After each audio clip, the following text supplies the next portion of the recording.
इस वक्त हमारे मुल्क में लगातार हिजाब के टॉपिक पर मुल्क के कोने कोने पर एक बहस जारी व सारी है और बेशुमार लोग ऐसे हैं कि जो इस मौके पर हमारी इस्लामी माँ और बहनों से हमदर्दी का मुजाहरा कर रहे हैं और वो ये जताने की कोशिश कर रहे हैं कि हमें मुसलमानों की बहन और बेटियों से बहुत ज़्यादा जो है मोहब्बत है और हम उनका ख्याल रखते हैं, हम उनके लिए इंसाफ चाहते हैं। बिल्कुल इसी अंदाज में हमारे मुल्क हिंदुस्तान में कुछ दिन पहले लगातार ये नारा दिया गया, बेटी बचाओ और बेटी पढ़ाओ। देखने में ये नारा बहुत खूबसूरत था, जिसके कानों तक ये आवाज जाती थी लोग बड़ा खुश हो जाते थे। यकीनन इस नारे में औरतों के मान और सम्मान की बात है। अनकरीब बिल्कुल एक नारा और भी दिया गया, लड़की हूं लड़ सकती हूं, ये नारा भी हमारे सामने आया। लेकिन कई बार मैंने जिक्र किया कि इन नारों का हकीकत से कोई ताल्लुक नहीं है। उसकी वजह यह है कि कई दिन से कर्नाटक की सरजमीन पर जो हिजाब के मसले पर नाटक शुरू हो चुका है। दरअसल हम और आप सब ये बात बहुत अच्छे अंदाज में जानते हैं कि ये दरअसल हिजाब का मसला नहीं है, ये दरअसल इलेक्शन का मौका है। 2022 का जो इलेक्शन है और उसके हालात हमारे मुल्क के हर समझदार इंसान के सामने है। कोई ऐसा समझदार इंसान नहीं है जो इस इलेक्शन के मौके के जो हालात हैं इसकी नजाकत को ना समझता हो। तो लोग समझ रहे हैं कि दरअसल ये हिजाब का मौका नहीं है, बल्कि ये इलेक्शन का जो एक रुख है उसको हिंदू और मुस्लिम करके मोड़ने की कोशिश की जा रही है, ताकि हिंदू और मुसलमान के नाम पर लड़ाओ और राज करो।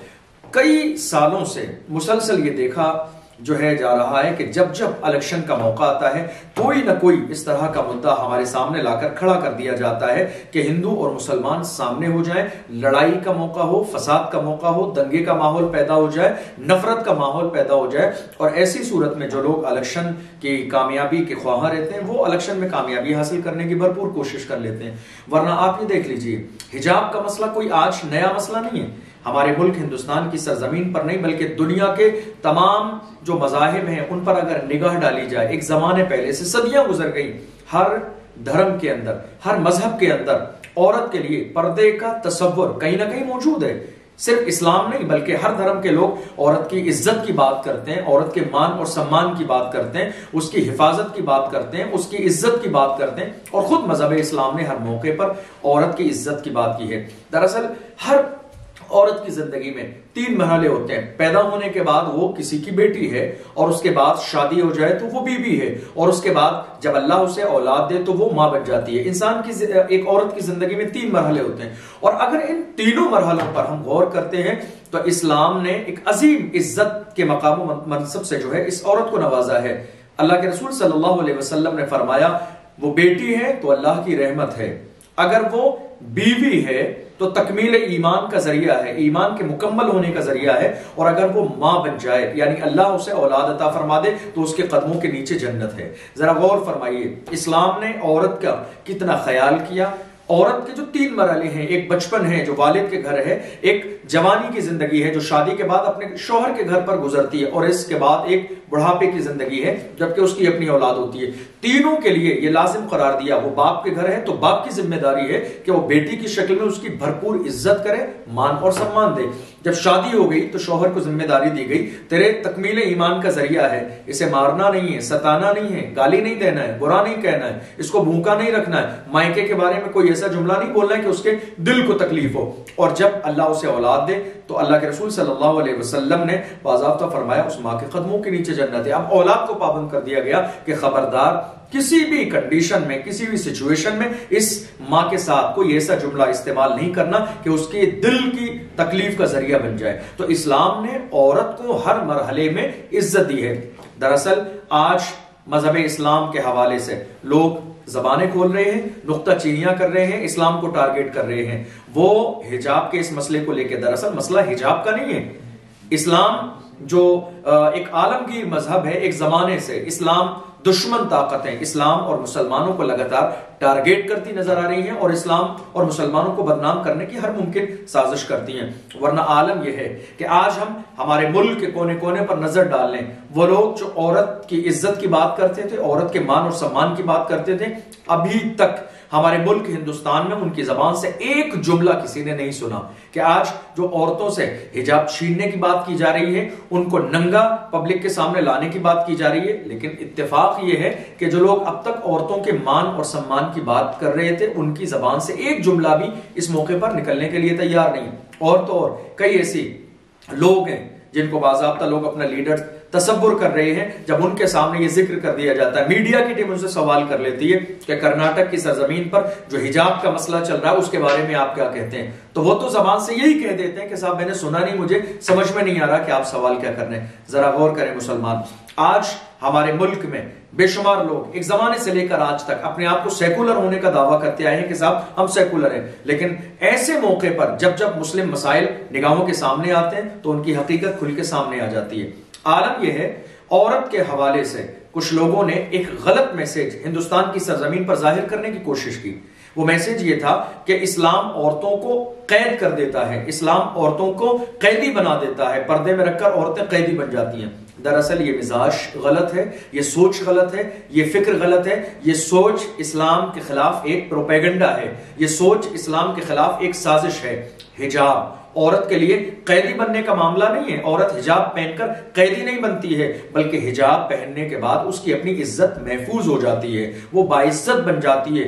आज हमारे समाज में, बल्कि दुनिया में जितने समाज मौजूद हैं, हर समाज में ऐसे दरिंदा सिफत इंसान मौजूद हैं जो बेपर्दा औरतों के तरफ जो है बड़ी अजब सी निगाहों से देखते हैं, बड़ी गंदी निगाहों से देखते हैं। उन बुरी निगाहों से बचने के लिए इस्लाम ने औरत को पर्दे का हुक्म दिया, लेकिन इसका मसला यह नहीं है कि वो जीनत इख्तियार नहीं कर सकती, वो मेकअप नहीं कर सकती, वो सिंगार नहीं कर सकती, वो बनाव सिंगार नहीं कर सकती, वो अपने आप को आराइश में जो है मुज़य्यन नहीं कर सकती। इस्लाम ने इन तमाम चीजों के लिए इजाजत दी है और उसकी एक लिमिट भी फिक्स की है कि वो अपने शोहर के लिए ज़ेब ज़ीनत इख्तियार करे, अपनी मर्जी के मुताबिक जिंदगी गुजारे। लेकिन ये जितने भी इस्लाम के कवानीन है, चाहे वो पर्दे का मसला हो या उसकी आवाज का मसला हो, खुलेपन का मसला हो, ये जितने भी मामलात हैं, इस्लाम ने हर मौके पर औरत की रहनुमाई की है ताकि किसी बुरी निगाह के सामने औरत न जाए।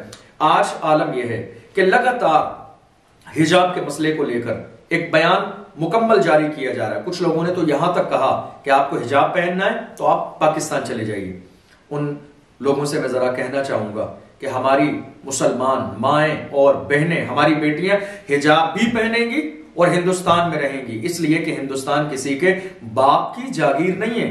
हम भी तामीर वतन में हैं बराबर के शरीक, दरो दीवार अगर तुम हो तो बुनियाद हैं हम। हिंदुस्तान का जो कानून है उस कानून को जरा गौर से पढ़िए। आज सबसे बड़ा अलमिया यह है, हमारे सामने सबसे बड़ा अफसोस का मौका और मामला यह है कि लगातार इस मुल्क में हिंदुस्तान की वफादारी का दावा करने वाले इस मुल्क के कानून का लगातार खून कर रहे हैं, लेकिन ऐसे लोगों को ना कोई रोकने वाला है, ना कानून की हिफाजत करने वाला है। जब हमारे मुल्क का कानून बगैर इस फर्क के कि कौन गोरा है, कौन काला है, कौन अमीर है, कौन गरीब है, कौन हिंदू है, कौन मुसलमान है, इसका कोई फर्क हमारे हिंदुस्तान के कानून में नहीं है, बल्कि हर इंसान को आजादी मजहब हासिल है कि वो जिस मजहब के मुताबिक चाहे अपनी जिंदगी गुजारे और वो जिस मजहब को मानने वाला है उसके जो रूल्स हैं, जो उसके कवानीन हैं, उसके मुताबिक अमल करे। तो हमारा मुल्क का कानून हमें ये इजाजत देता है। अब इतना बुरा वक्त आ गया कि हमारी माएं और बहनें दूसरों के हुक्म पर क्या खाएंगी, क्या पहनेंगी, ये दूसरों से पूछा जाएगा? हरगिज नहीं। मुसलमान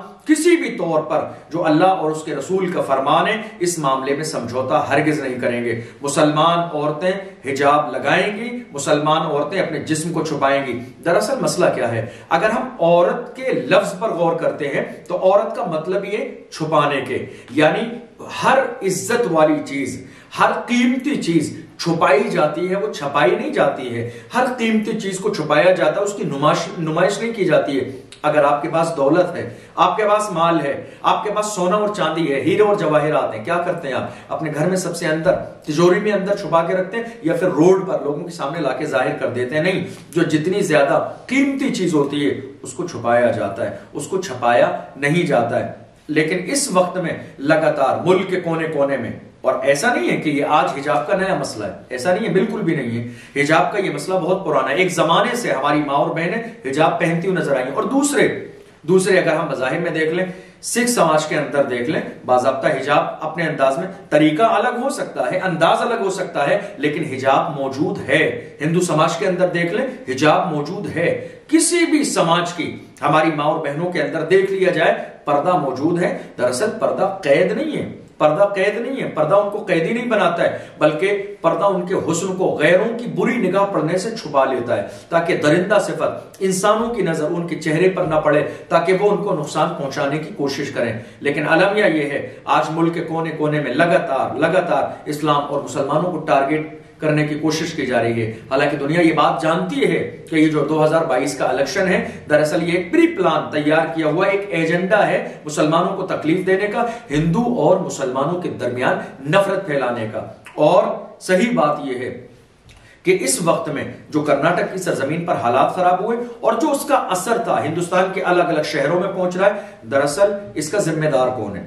अगर इस बात पर गौर किया जाए कि ये जो माहौल खराब कर्नाटक की सरजमीन पर हुआ और वहां से निकलने के बाद मुल्क के कोने कोने पर अगर आज ये माहौल खराब हो रहा है, जिम्मेदार कौन है? दरअसल जिम्मेदार कर्नाटक का प्रशासन है, जिम्मेदार वहां की सरकार है और जिम्मेदार हमारे मुल्क की सरकार है। इसलिए कि आप जिम्मेदार हैं, सिस्टम आपके हाथ में है, निजाम आपके हाथ में है, हिंदुस्तान की आवाम ने आपको कुर्सी पर पहुंचाया है, जिम्मेदारी आपकी है। हालात खराब हो, फैसला आप लेंगे, आप छोड़ेंगे नहीं। सबसे ज्यादा जिम्मेदार तो उस स्कूल का, उस कॉलेज का प्रिंसिपल है, जिसके सामने ये होता रहा और वो तमाशाई बना, दूर से खड़ा देखता रहा। दरअसल उसके अंदाज से ये जाहिर होता है कि कहीं ना कहीं वो भी इसकी सपोर्ट में था कि मुसलमान औरतों से हिजाब को छीन लिया जाए। लेकिन दरअसल इस तरह की सोच रखने वाले लोगों की ये गलतफहमी है कि मुसलमान इस मसले को हल्के में लेंगे और किसी भी अंदाज में जैसा उन्होंने कहा उसके मुताबिक अमल कर लेंगे। नहीं, ये हमारी बहन और बेटियों की इज्जत का मसला है। हम हर मामले में समझौता कर सकते हैं, लेकिन यहां किसी भी तौर पर हम अपनी बहन, बेटी और माओं के हिजाब के मसले में, पर्दे के मसले में जर्रे के बराबर समझौता करने के लिए राजी नहीं है। ये दरअसल 15 साल, 20 साल, 25 साल के ये छोटे छोटे बच्चे जो आज स्कूल और कॉलेज में शोर मचा रहे हैं, हंगामा कर रहे हैं, स्कूल के निजाम को खराब करने की कोशिश कर रहे हैं, मुस्लिम लड़कियों को टारगेट कर रहे हैं, उनके सामने नारेबाजी कर रहे हैं, उन्हें डराने की कोशिश कर रहे हैं, उन्हें दबाने की कोशिश कर रहे हैं। और ये सारा मामला स्कूल में हो रहा है। स्कूल का पूरा सिस्टम मौजूद है, स्कूल का पूरा निजाम मौजूद है, स्कूल का प्रिंसिपल मौजूद है, स्कूल की इंतजामिया कमेटी मौजूद है। और उसके बाद जब ये मसला स्कूल से बाहर निकलता है, वहां के प्रशासन के सामने आता है, वहां की सरकार के सामने आता है, हमारे मुल्क की सरकार के सामने आता है। लेकिन अलमिया यह है कि वहां प्रशासन से इतने छोटे छोटे बच्चे नहीं संभाले जा रहे हैं। तो बड़े अफसोस की बात है। जिम्मेदारी आपकी है, जिम्मेदारी आपकी है, आप संभालेंगे, जवाब आप देंगे। कुर्सी पर आप हैं, सत्ता में आप हैं, सिस्टम आपका चलता है, कानून आपका चलता है, यह आपकी जिम्मेदारी है। आपके होते हुए, आपके सिस्टम के होते हुए, निजाम के होते हुए, सरकार के होते हुए, प्रशासन के होते हुए ये 20-25 साल के बच्चे कानून अपने हाथ में लेकर जो शोर शराबा कर रहे हैं, जो हंगामा कर रहे हैं, जो माहौल को खराब करने की कोशिश कर रहे हैं, मुस्लिम बच्चियों को टारगेट कर रहे हैं, दरअसल उनके पीछे जाके नारे लगा रहे हैं, उनका हौसला पस्त कर रहे हैं, उन्हें डराने धमकाने की कोशिश कर रहे हैं। स्कूल के दरवाजे पर उन्हें रोका जा रहा है, अंदर जाने की इजाजत नहीं दी जा रही है। इन तमाम चीजों का जिम्मेदार वहां का पुलिस प्रशासन है, वहां की सरकार है और हमारे मुल्क की सरकार है। क्योंकि कुर्सी पर आप हैं, लोगों ने आपको जिम्मेदारी दी है। अगर कोई सिस्टम खराब होता है, कोई माहौल खराब होता है, इंतजाम में किसी तरह की कमजोरी होती है, तो दुनिया जवाब आपसे मांगेगी, जवाब आप देंगे, जिम्मेदार आप हैं, जवाब आपको देना चाहिए। और अगर ये सारे मामलात हैं, अगर आपके बस से बाहर हैं, आप इनको नहीं संभाल सकते, तो किसी और को जिम्मेदारी दे दीजिए, कोई और संभाल लेगा। लेकिन आपके होते हुए, निजाम होते हुए, सिस्टम होते हुए इस तरह का माहौल हो, नफरत फैलाने का जो माहौल शुरुआत की गई वो बढ़ता चला जाए और कोई उसमें रोक ना लगे, तो दरअसल ये हमारे मुल्क के लिए, हमारे लिए बड़े नुकसान की बात है। मुसलमान किसी भी तौर पर हिंदुस्तान के साथ न कभी बगावत मुसलमान ने की है, न आज करता है और न इंशाअल्लाह मुसलमान कभी अपने मुल्क के साथ गद्दारी करेगा। क्यों? इसलिए कि मुसलमानों ने खून जिगर देकर इस मुल्क को आजाद कराया है। मुसलमानों ने अपनी जान और माल की कुर्बानी देकर, अपनी बेटियों की कुर्बानी देकर, बच्चों की कुर्बानी देकर, अपने घरों की कुर्बानी देकर, अपने आबा व अजदाद की कुर्बानी देकर इस मुल्क को आजाद कराया है। मुसलमान कभी हिंदुस्तान को तोड़ना नहीं चाहते। मुसलमान हमेशा हिंदुस्तान के कानून की इज्जत करते हैं। मुसलमान हर जमाने में हिंदुस्तान के कानून को मानते हैं। यही वजह है कि इस मुल्क की सरजमीन पर कई महीने से मुसलसल, कई सालों से मुसलसल कौम मुस्लिम को टारगेट किया जा रहा है। कभी धर्म संसद के नाम पर 20 लाख मुसलमानों को कत्ल करने की बात की जाती है,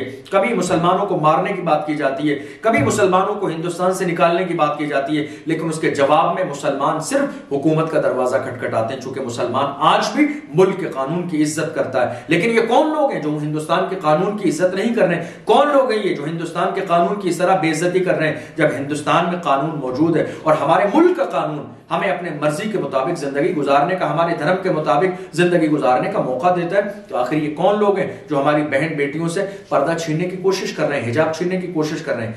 अफसोस का मकाम यह है कि हमारी बहन और बेटियां स्कूल या कॉलेज में पढ़ने जाती हैं। तुम्हारा काम पढ़ाना है, तुम पढ़ाने पे ध्यान दो, तुम पढ़ाने की कोशिश करो, तुम पढ़ाने पर तवज्जो दो। तुम्हें इससे क्या मतलब है कि वो क्या पहन कर आती हैं? और अगर तुम ये कहते हो कि नहीं, इस्लाम का जो है निजाम नहीं चलेगा स्कूल में, या इस्लामिक ड्रेस नहीं चलेगी स्कूल में, हिजाब नहीं चलेगा, बल्कि हमारे इस स्कूल में हमारा एक स्कूल का यूनिफॉर्म मौजूद है, लिहाजा यहां पढ़ने वाले हर बच्ची को जो है वो यूनिफॉर्म पहनना पड़ेगा। बहुत अच्छी बात है, आप उसको जो है अमल में लाइए, फॉलो कराइए। क्यों आप ऐसा नहीं करते? क्यों आप ऐसा नहीं कर लेते कि आप कोई ऐसा यूनिफॉर्म तैयार करें कि जिसमें हिंदू हो, मुसलमान हो, सिख हो, ईसाई हो, दलित हो, आदिवासी हो, वो किसी भी धर्म की बेटी हो, बेटी बेटी है, उसकी इज्जत की जानी चाहिए, उसका सम्मान किया जाना चाहिए, उसकी हिफाजत की बात होनी चाहिए, उसके वकार की बात होनी चाहिए। आप क्यों ऐसा यूनिफॉर्म तैयार नहीं कर लेते कि जिसमें एक हिजाब को शामिल कर दिया जाए, ताकि हर बेटी को पर्दा मिले, हर बेटी को इज्जत मिले, वो बेटी किसी की हो। बात सिर्फ मुसलमान बेटी की नहीं है, मुसलमान बेटी के साथ साथ हम दूसरों की भी बहन बेटियों की इज्जत करते हैं और इज्जत करना जानते हैं। आप यूनिफॉर्म तैयार कर लीजिए, स्कूल का एक ऐसा ड्रेस क्यों तैयार नहीं कर लेते कि ये इख्तलाफ पैदा ना हो? और दूसरी बात यह है कि अगर कोई बेटी अपना चेहरा छुपा के पढ़ने आना चाहती, आपको क्या दिक्कत है? आपको उसका चेहरा देखने से काम है या उसको उसका सब्जेक्ट पढ़ाने से काम है? आप अपने काम पर तवज्जो दीजिए। वो क्या पहन के आती है ये आपका मसला नहीं है। दरअसल वो अपने एतबार से हिजाब के अंदर वो ड्रेस पहनकर आ रही है, आपको उससे कोई तकलीफ नहीं होना चाहिए। लेकिन अफसोस ये है, आज हमारे लिए सबसे बड़ा अलमिया ये है, और मैं हमेशा कहता हूं मुसलमान आज भी अपनी जो बंद आंखें हैं उन्हें खोलें और ऐसे मौके पर देख लें कि कई दिन से मुसलसल हमारे मुल्क में हिजाब का कानून चलता आ रहा है। लगातार लोगों ने अलग अलग तरह के बयान दिए। किसी ने कहा तुम अपना स्कूल और कॉलेज बनाओ, अपने स्कूलों में पढ़ो, यहां तुम्हें आने की जरूरत नहीं है। सरकार का जो निजाम है वो सिर्फ हिंदू और मुसलमानों के लिए नहीं है, बल्कि कानून पूरे मुल्क के लिए है। ये क्या बात है कि तुम अपना स्कूल और कॉलेज बना लो? हिंदुस्तान किसी के बाप की जागीर नहीं है। हिंदुस्तान की आजादी में सबने मिलकर कुर्बानियां पेश की हैं, लिहाजा सब बराबर के हकदार हैं इस मुल्क की सरजमीन पर। और यहां जो सुविधाएं कानून की तरफ से मिलती हैं उसके सब बराबर के शरीक है। किसी के लिए कोई फर्क वाली बात नहीं है। चेहरा नहीं देखा जाएगा, रंग नहीं देखा जाएगा, जात और बिरादरी नहीं देखी जाएगी, बल्कि जो जितने हैं उसके मुताबिक जो उनको हुकूक जो है हमारे हिंदुस्तान के संविधान ने मुकर्रर किए हैं वो उनको दिए जाएंगे। लेकिन मसला यह है कि आज मुसलमान जरा इस मौके पर सोचें कि जिन्हें मुसलमान आज तक 70-75 सालों में अपना लीडर समझते आए, अपना मसीहा समझते आए, अपना जो है बहुत बड़ा गुरु समझते आए, लेकिन इस पूरे मौके पर मुसलमान जरा देखें, गोया कि उनके लब सिल गए हैं। एक जुमला उन्होंने हिजाब के लिए नहीं बोला। मुसलमान जरा गौर करें, जरा गौर करें। आज आपकी बेटी की इज्जत की बात आ गई है, बेटी के लिबास की बात आ गई है, उसके हिजाब की बात आ गई है। उसके बावजूद एक जुमला बोलकर कौम मुस्लिम की बेटियों की हिजाब की जो लोग हिमायत न कर सकें, वो आपके लीडर कैसे हो सकते हैं? वो आपके हमदर्द कैसे हो सकते हैं? आज आलम यह है जबकि इनके पास कोई निजाम और सिस्टम नहीं है, कोई इनके पास पावर नहीं है। कल आपके वोट लेने के बाद में जब ये नेता बन जाएंगे तो होशियार रहिए, कहीं ऐसा ना हो कि ये आपके ऊपर जुल्म करने लग जाएं। इसलिए कि हमें इनके तेवर बहुत ज्यादा अच्छे नजर नहीं आ रहे हैं। इसलिए कि अगर ये सेकुलर हैं और सारे लोगों को लेकर चलने की बात करते हैं, तो क्यों ऐसा है कि लगातार मुसलमानों को कत्ल करने की बात की जाती है और ये हमेशा खामोश नजर आते हैं? ट्रिपल तलाक का मौका आता है, ये हमेशा खामोश नजर आते हैं। मुसलमानों के किसी भी मोबलिंचक का मैटर आता है, ये बिल्कुल खामोश नजर आते हैं। और आज पूरे मुल्क में हिजाब का मैटर चल रहा है, ये बिल्कुल खामोश है। इनकी जबान से एक जुमला निकलता हुआ नजर नहीं आता है। मुसलमानों के लिए ये सोचने का मौका है। अब भी नहीं सोचेंगे मुसलमान तो कब सोचेंगे? सोचें, समझें। 2022 के इलेक्शन का ये जो मौका था, इसको हिंदू मुस्लिम कराने की भरपूर कोशिश की जा रही है और वो अपनी कोशिश में कामयाब भी हो रहे हैं। उनका मकसद यही है, इतनी नफरत फैलाओ, इतनी नफरत फैलाओ ताकि मुसलमान और हिंदू आमने सामने आ जाएं, वोटों का बंटवारा हो जाए, ताकि कोई मुसलमान जो लीडरशिप की बात करता है वो कामयाबी हासिल ना कर सके, वो मुसलमान जो हिस्सेदारी की बात करता है वो कामयाब ना हो सके। इसलिए लगातार ये नफरत का माहौल पैदा करने की कोशिश की जा रही है। समझिए, इस मौके को समझिए, इन हालात को समझिए, इन जो है तकाजों को समझिए, क्योंकि अभी वक्त है, इलेक्शन का दौर चल रहा है, वक्त है। आप अपने वोट का गलत इस्तेमाल हरगिज न करें, इसलिए कि वोट का गलत इस्तेमाल करेंगे तो अगले 5 साल तक आपको पछताना पड़ेगा, अगले 5 साल तक आपको रोना पड़ेगा, अगले 5 साल तक आपको परेशान होना पड़ेगा। इसलिए यह आपका अपना हक है।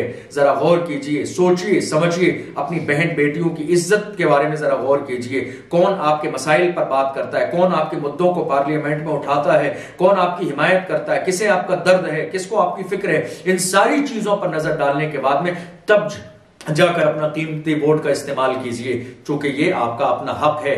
आप एक वोट नहीं दे रहे हैं, बल्कि अपने आने वाली नस्ल का एक जो फ्यूचर है आप उसको तय कर रहे हैं। खबरदार, मिस्टेक नहीं होना चाहिए, वरना आने वाली नस्लें आपको इतनी आसानी से माफ नहीं करेंगी।